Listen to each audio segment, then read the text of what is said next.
Hi, Dr. Scott Conkright here, the Affect Doc. Welcome to the Meaningful Happiness Podcast, where we talk about affects, feelings, AI, race, you name it, things having to do with the biologically based feelings and emotions. Today, I'm going to guide you through navigating the complex world of emotions, where we tackle the tricky subject of shame and the creative ways we all find to dodge this uncomfortable feeling. Shame is like that overly critical friend who shows up uninvited at the worst possible times, making us feel exposed and desperate to cover up or shift the spotlight to somewhere else. It's so universal yet intensely personal. It affects how we see ourselves and how we interact with the world. To better understand this, I've refreshed the playbook on emotional defenses, introducing new terms that speak to our experiences today, especially in an era where social media amplifies every emotion. So, why do we dodge shame? Well, the truth is, shame feels awful. It's that deep, sinking sensation that makes us want to vanish on the spot. It whispers that we're not enough or that we failed in some way that everybody else can see. Shame is the echo of enjoyment interrupted. Imagine you're in the middle of enjoying a beautiful moment. Maybe you're laughing with friends, lost in a creative project, or basking in a compliment. Then suddenly something cuts through that enjoyment or that interesting thing that you were doing. It could be a critical comment, a disapproving glance, or even an internal voice reminding you of past failures. This jarring interruption triggers a unique and complex feeling, affect called shame. Shame is like the emergency brake on your system of positive emotions. It's not just a feeling, but an innate response, a biologically based, deep seated alarm that something has disturbed our flow of enjoyment or interest. Unlike other feelings and emotions that might broadcast how we feel to the world, shame is more about turning inward, wanting to disappear. It's the eyes darting away, the head bowing, a physical and emotional folding in on ourselves. It's what I call the slump of shame. It's as if we're trying to make ourselves smaller, to hide from the spotlight that suddenly feels too bright. But shame isn't just about feeling bad in the moment.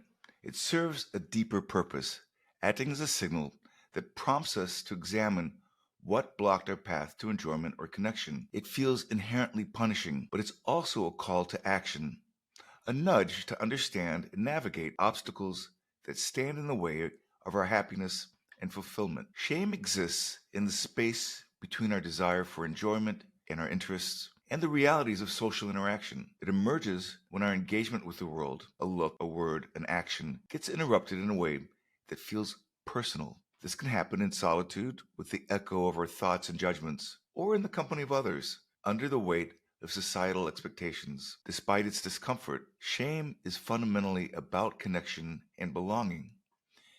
It asks us to reconsider our actions, to align ourselves more closely with our values and the values of our community. It's a push towards understanding, towards finding a way back to the enjoyment and interest that were interrupted. In today's hyper-connected society, where every action can be scrutinized and every flaw magnified, the triggers for shame seem more abundant than ever. Social media, with its highlight reels of others' lives, often act as a catalyst for shame, interrupting our contentment with comparisons and with doubts. Recognizing shame for what it is, a reaction to disruption in our positive experiences, can be empowering. It offers us a way to navigate our emotions more effectively, to recognize the interruption for what it is, and to find paths to resilience and recovery. So, how do we move forward? The challenge with shame lies not in its existence, but in how we respond to it. Do we allow it to fold us inward indefinitely, or do we use it as a moment for reflection, for learning, and eventually reconnection with our enjoyments and our interests? Understanding shame as a complex, multifaceted emotion can help us approach it with kindness and curiosity rather than fear or avoidance. By embracing shame as a natural part of our emotional landscape, we can begin to untangle the threads of our reactions, to see shame not as a barrier, but as a bridge back to connecting, a bridge back to growth, and a bridge back to genuine self expression. It's not about never feeling shame, but about learning to move through it with grace, using it as a tool for deeper self understanding and a more authentic engagement with the world around us. I'm going to give you some modern takes on classic defenses, recognizing the need for language that resonates with our current experiences. I've renamed some of the traditional defenses against shame to make them more accessible and more relatable.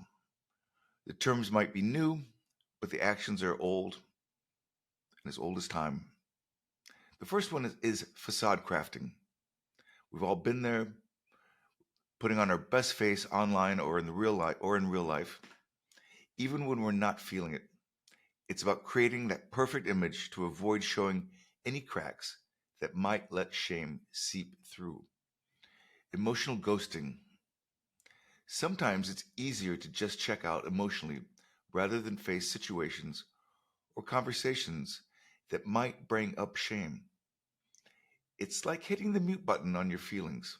Self clipping, I describe as basically self sabotage, sabotaging ourselves before anyone else has the chance, believing that if we lower our own expectations, the fall from failure won't hit as hard. With blame casting, this is when we find someone or something else to pin our uncomfortable feelings on. If it's someone else's fault, then we don't have to feel bad about it. The last one, claustral retreat. In this move, we withdraw into our shells, creating a safe space from potential judgment or criticism. It's a bunker of sorts against the outside world.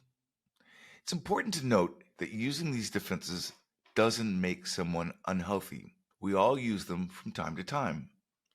What matters is how often we rely on them and whether we can own up to it afterwards. Recognizing when we've dodged shame by employing one of these tactics is a huge step towards emotional maturity and affective intelligence. Affective intelligence being the deep understanding of our own emotional landscape and how to navigate it.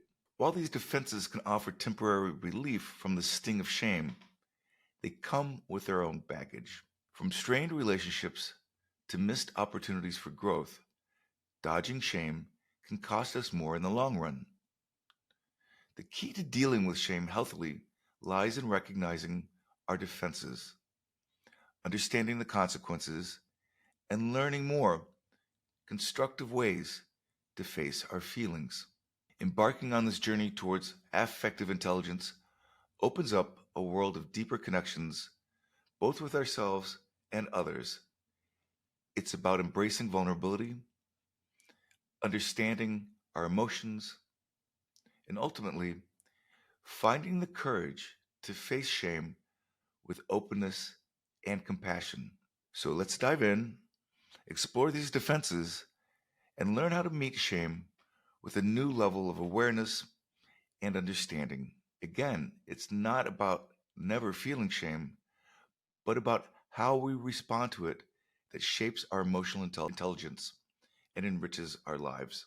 So let's jump into facade crafting. Facade crafting is a term that resonates deeply in this era of digital dominance, where the crafting and curating of online personas has become ubiquitous. It encapsulates the intricate process of sculpting a version of oneself that is often more polished, successful, and seemingly flawless than the true complex reality of our lives. This phenomenon is not just about presenting an enhanced image to the world, it's about the fusion of one's identity with a carefully constructed persona, leading to a blurring of lines between authenticity and the avatars we create. It really reflects a compulsion for idealization. So, in the digital landscape, the omnipresent culture of comparison and visibility fuels a relentless pursuit of approval. Social media platforms, with their metrics of likes, shares, and followers, have erected a virtual stage where the audience's applause is quantified. The pressure to present an idealized self image is not just a matter of personal vanity, but a response to the very architecture of these platforms, which rewards conformity to certain ideals and aesthetics. This causes distortion and disconnection. The core of facade crafting lies in distortion, a conscious or unconscious embellishment or alteration of one's identity to fit into perceived societal molds. This distortion goes beyond the selective sharing of life's highlights. It involves a comprehensive editing of one's self presentation, filtering out the mundane, the flawed, and the raw. Over time, the distinction between the persona over time, the distinction between the persona and the person begins to blur, leading individuals to identify closely with the facades they've created. This fusion with one's persona can have profound implications. On the one hand, it offers a sense of control and empowerment, a way to navigate social landscapes with confidence. On the other, it fosters a disconnection from one's authentic self as the persona takes precedence and the real, multifaceted individual retreats into the shadows. The irony is stark. In our quest to be seen and valued, we render vast portions of our true selves invisible. So look beyond the persona and seek true authenticity. The challenge and opportunity lies in recognizing the persona for what it is, a construct useful for navigation, but not a substitute for the depth and complexity of the human experience. The distinction between persona and person is crucial. One is a social tool, the other, the essence of our being. Embracing this distinction invites a journey towards authenticity where the value of an individual is not measured by adherence to societal benchmarks, but by the richness of their inner life and the genuineness of their connections with others. It requires courage to present oneself authentically, to resist the siren call of approval, and embrace the beautifully imperfect reality of our lives. In navigating the terrain of facade crafting, the goal is not to eschew digital platforms, but to engage with them more mindfully. It involves crafting a persona that serves as a bridge rather than a barrier to authentic connection, one that honors the complexity of the self rather than obscuring it. Ultimately, facade crafting underscores a fundamental human dilemma, our desire for acceptance versus the longing for authenticity. In the digital age, this tension is magnified, presenting both challenges and opportunities for self discovery and growth. By acknowledging the personas we craft and are striving towards, we can forge a path that honors our true selves while engaging with the digital world in a way that is meaningful and genuine. Emotional ghosting, the paradox of disengagement in a connected world. Emotional ghosting taps into the digital age's lexicon, borrowing from the act of ghosting in online interactions to describe broader phenomena of emotional withdrawal. Emotional ghosting taps into the digital age's lexicon, borrowing from the act of ghosting in online interactions to describe a broader phenomena of emotional withdrawal. This term uncovers a complex layer of human behavior where individuals choose to retreat emotionally from situations or relationships that present challenges, conflicts, or vulnerabilities. It's a reflection of the digital communication era's influence on our emotional coping. It illustrates how the behaviors cultivated online can seep into our offline lives, influencing how we handle emotional intimacy in conflict. It gives the illusion of nonchalance. At the heart of emotional ghosting is a profound paradox. The act of disengaging as a way to pretend that relationships and their inherent complexities don't significantly impact us. Yet this defense mechanism is often activated precisely because these relationships matter deeply. The contradiction lies in the fact that emotional ghosting is employed as a strategy to protect oneself from the potential pain, rejection, or conflict that can arise in meaningful connections.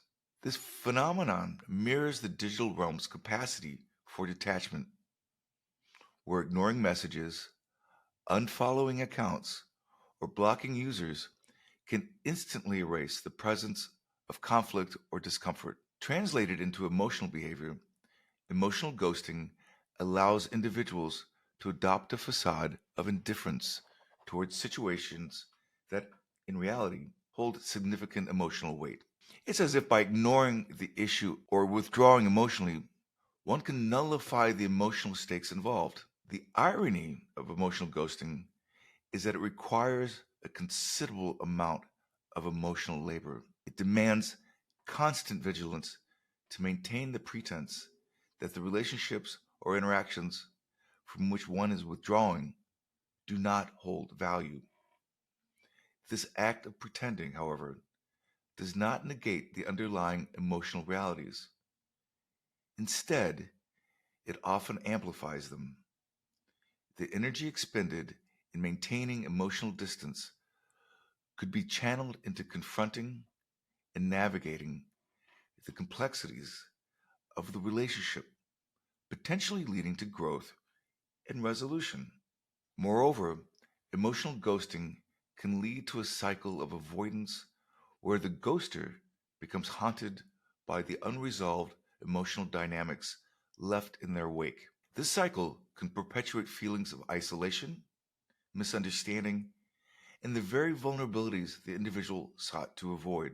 Recognizing emotional ghosting as a defense mechanism highlights the inherent value placed on relationships and emotional connections, even as one attempts to distance oneself from them. It underscores a fundamental human dilemma: the tension between the desire for connection and the fear of the vulnerability that such connections entail.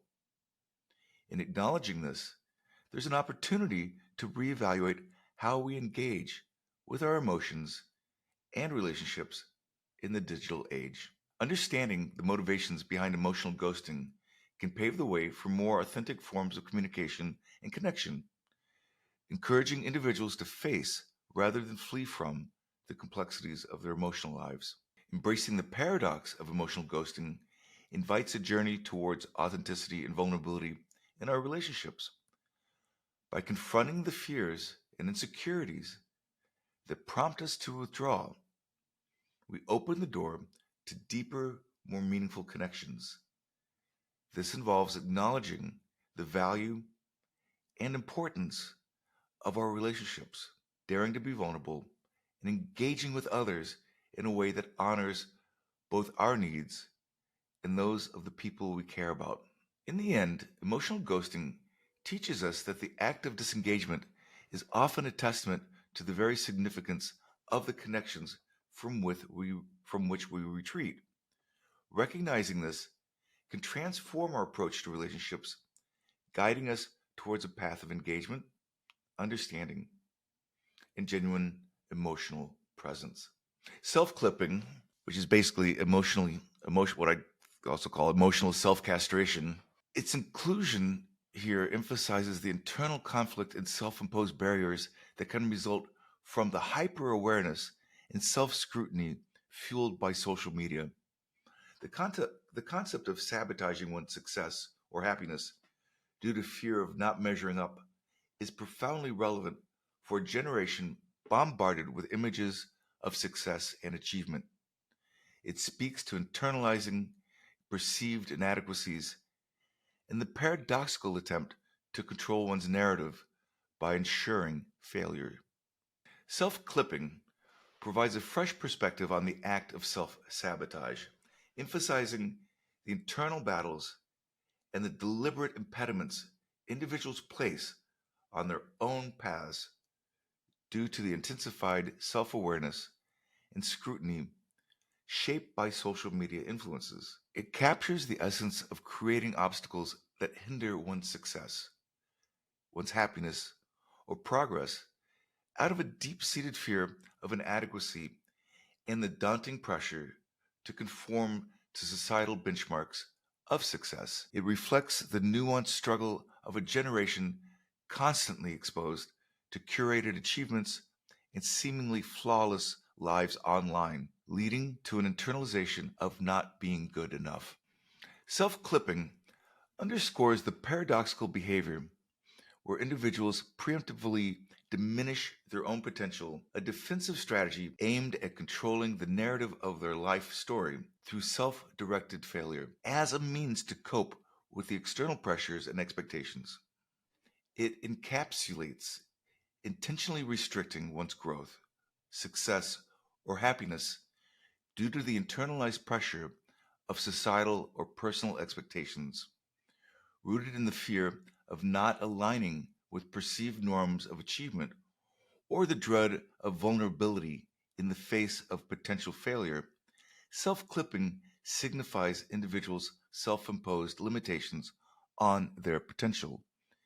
It is a metaphorical trimming of one's wings, born out of hyper awareness and self scrutiny, fueled by the relentless comparison culture prevalent on social media. This behavior represents a paradoxical attempt to control one's narrative through self imposed failure, safeguarding oneself from the perceived shame of not measuring up. Self clipping highlights a critical psychological barrier in the digital age, where the external projection of perfection often leads to the internal curtailment of authentic pursuit and personal fulfillment. Blame casting. Let's take a deep dive into anger as a defense against shame.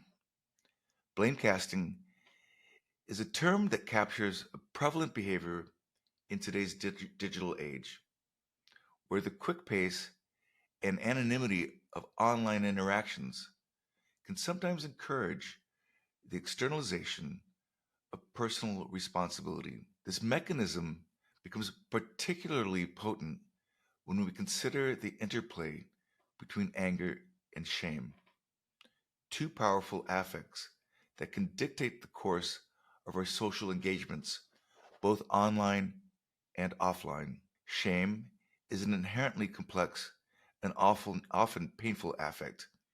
It signals a discord between our actions or presence and the expectations or norms of our social environment. Experiencing shame can feel deeply deflating, leading to a sense of exposure, inadequacy, or worthlessness. It's a vulnerable state that exposes our flaws or perceived shortcomings to ourselves and potentially to others. In contrast, anger is energizing. It propels us into action, providing a surge of confidence and purpose. Anger can serve as a shield, protecting us from the more debilitating sensations of shame. When shame threatens to engulf our sense of self, anger can quickly step in as a formidable defense mechanism. It does so by redirecting the focus outward, away from our own vulnerabilities and toward the perceived source of our discomfort. In social media, where interactions are swift and the stakes for personal reputation can feel really high, blame casting becomes an attractive strategy for managing the complex dance between shame and anger. When confronted with criticism, disagreement, or even the mere suggestion of inadequacy, the immediate response can often be to cast blame outward. This isn't merely about avoiding accountability, it's an instinctive attempt to mitigate the impact of shame by shifting the emotional burden onto someone else. This behavior is amplified in online settings for several reasons. The first is anonymity and distance. Social media often provides a buffer of anonymity or at least physical distance. This can embolden individuals to express anger or assign blame more freely than they might face to face. The second is public visibility. The public nature of online platforms means that personal conflicts or criticisms are often visible to others, heightening the sense of vulnerability to shame. Blame casting can thus serve as a preemptive strike to protect one's social standing. The third is instantaneity. The immediate nature of digital communication can encourage us towards snap judgments and reactions. Anger, with its quick and energizing effect, often becomes the go to response, facilitating blame casting as a rapid defense mechanism. But it's a double edged sword. While blame casting and the underlying shift from shame to anger might provide a temporary reprieve from the uncomfortable feelings, they come with a significant drawback. This dynamic can hinder personal growth as it discourages introspection and the constructive addressing of personal flaws or mistakes. It can also damage relationships, fostering cycles of conflict and misunderstanding. Moreover, in a broader sense, the tendency towards blame casting in digital interactions contributes to a more hostile and divisive online environment. It perpetuates a culture where understanding and empathy are sidelined in favor of defensiveness and retaliation. Understanding the dynamics of blame casting and the role of anger as a defense against shame is crucial for cultivating healthier online interactions. Recognizing these patterns in ourselves can be the first step towards breaking the cycle. It invites us to confront shame directly, seeking constructive ways to address our vulnerabilities and mistakes without resorting to the outward projection of blame. In doing so, we not only enhance our own emotional resilience, but also contribute to a more empathic and understanding digital community. The challenge and opportunity lie in finding balance, acknowledging our emotions, taking responsibility for our actions, and engaging with others in a manner that fosters growth and connection rather than division and defensiveness. The last one is claustral retreat. This term reflects a deeper, more introspective form of withdrawal where individuals cocoon themselves away from the external world to avoid scrutiny, to avoid judgment, or to avoid exposure that threatens their sense of self. In a society dominated by social media, claustral retreat speaks to the intensified pressure of constant visibility and the consequent urge to find solitude. It captures the paradox digital natives face: the craving for connectivity and belonging, juxtaposed with the overwhelming need to shield oneself from the omnipresent gaze of the online audience. This retreat is not just a physical or social withdrawal, but an envelopment into one's inner sanctum, where the self is safeguarded against the invasive eyes of the digital world. Claustral retreat highlights the complex interplay between seeking a haven for one's vulnerabilities and the simultaneous disconnection from communal spaces that offer support and understanding. It underscores a critical coping mechanism in the digital age, a retreat from the physical presence of others and the insistent and incessant demand to curate and expose one's life for public consumption and validation. So I've gone through all 5 of these new terms, and I hope they can be of use to you. They apply not only just to social media issues, but to our lives in general. Any of us and all of us can use any of these terms, or any of these defenses, that is. We usually use them when we're stressed out, when we're in conflict, when we're feeling vulnerable, when we're feeling shame, obviously. Shame is so painful, it's so inherently punishing that we'd just as soon feel anything. If you have questions and want to learn more, follow, hit like, all those sort of things. And I look forward to explaining more of this as we go forward, as we go further. By the way, claustral retreat.